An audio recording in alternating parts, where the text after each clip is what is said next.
Yo, Day. Naglalakad ako ngayon kasi ibili tayo ng condense at evap. Buti nga dito, Day. Sa apartment na tinirhan namin, may malalakad na grocery store. Pero mas mahal to siya kaysa mga Walmart. Pero sige lang kasi wala akong car. Wala din akong lisensya. Hindi rin ako marunong mag-drive. So buhat ito, malapit lang, malalakad lang. Gagawa tayo ng cassava cake. Kasi mamaya, bandang dinner, pupunta tayo sa ibang city. May invitation ang mga kabayan natin, Pinoy. Actually, dalawa silang magbe-birthday. So, double celebration. Alam nga naman, pupunta tayo ng walang dala, diba? So, gagawa tayo ng cassava cake. Wala na akong maisip, Day. Ano ba bang pwedeng? Ayoko naman din yung bibili lang ng anik-anik sa department store or grocery store. Tapos dalhin doon, parang walang touch. Walang touch. Oo, sige. Gusto mo ng touch. Gawa tayo ng cassava cake. Ideal Market. Dapat wala tayong ibang bibilhin, Day, ha?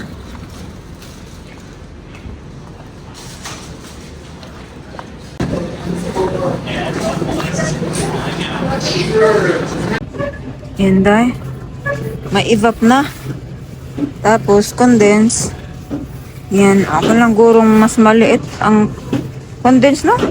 Kasi matamis naman eh. Yan lang. Huwag na tayong bibili ng marami, Day. Magasto na. Nandito lang pala siya, Day. Pangalawang beses ko na to, pangatlong paulit-ulit dito. Hindi ko makita. Tsaka, yan lang. Yan lang na spot yung may evap at saka condensed. Maliit lang din kasi ito. Alright. Let's start making cassava cake. Hopefully, naririnig niyo ako kasi may background music sa likod. Nag-workout yung husband ko. Anyway, pakita ko sa inyo. Ito na yung cassava sa amin, Day. Frozen to kanina pagbili ko sa Asian store. Dinefroze ko ng mga 3 hours. Kaya, ready na to. I've been doing this for a couple of times already, and the last cassava I bought, yung hindi nakaganito, yung hindi naka-frozen, yung babalatan mo pa.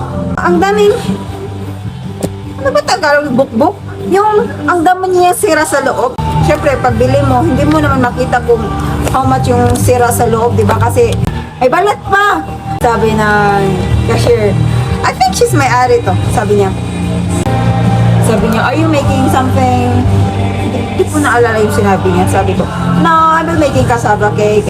But, I don't see yucca because yung cassava dito, ang English pala nun, yucca, akala ko cassava kasi yan yung turo sa textbook natin ng elementary. Anyway, sabi niya, no, we have! Tapos, kaya pala hindi ko makita kasi nasa frozen section. Paano ko ba ito makita kung puting-puting lang kung unless titingnan ko talaga, uy, cassava to. Anyway, let's start na. Kasi, baka malit pa tayo maya. Yung gagawin natin dito, Day, ay instead na i-grate, work smart tayo. Gagamit na natin blender para mas mabilis. Pero kukunin lang natin yung nasa gitna niya. Let's get rid of that and then mag-blender na tayo. Alright? May nag-train? I sound like Gerard. Oh, am I filming? Am I filming? Are we filming? I wish there's like an easy way to get rid of this thing in the middle. You're not supposed to eat that. I mean, even if you want to, it's Poisonous. not poisonous. It's just a pain to eat. Ang isang ganito, $4. Kasi it's like 3 point something. Am I the brain? 3 point something. Round off na lang ng $4. So, bali, 200 pesos. 100 pesos, Day. Sa atin, libre lang to. Kung may kapitbahay kang may tanim. Pag wala,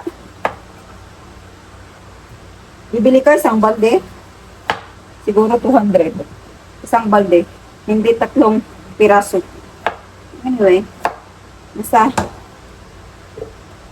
kabilang dako tayo ng mundo. Minsan lang din naman natin to lulutuin pag may okasyon. Marami na siya dahil. Yan, siguro, sakto na yan. So, di na natin i-include tong isa. Save it. Kasi may alamang pa ako.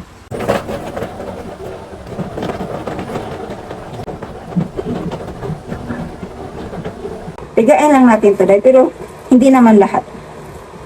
Na-try ko, last time I made cassava cake, hindi ko piniga dahil kasi nakalimutan ko. Ang watery niya. Naalala ko, sinumbong ko kay mama, sabi ko, Ma, nakalimutan kong pigain yung cassava. Paano na to?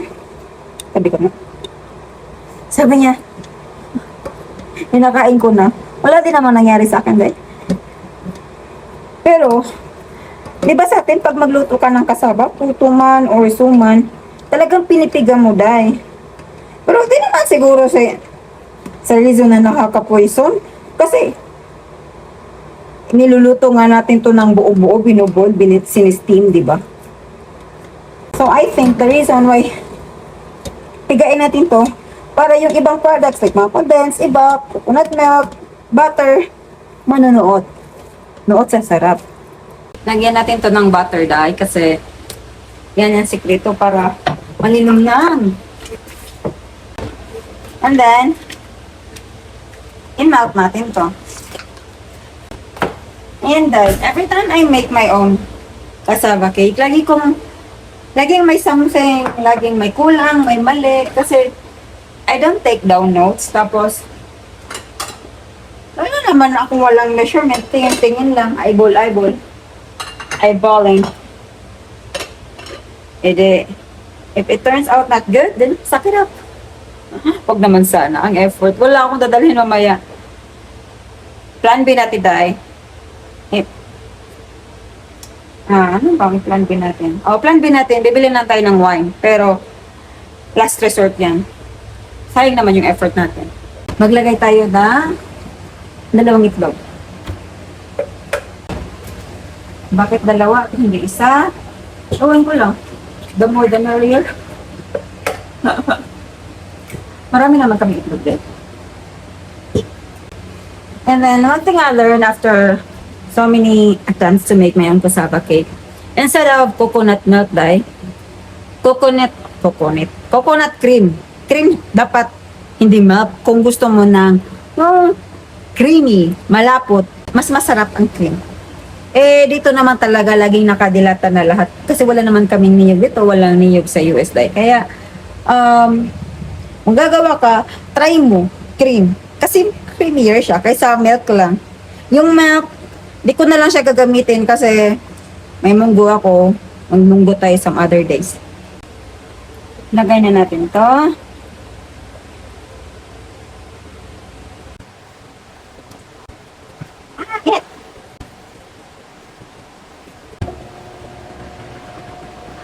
Gawa na lang din tayo ng toppings, day, kasi para malinis na natin to.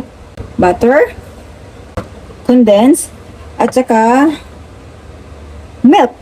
Tapos lagyan natin ng itlog, pero yung yellow lang niya.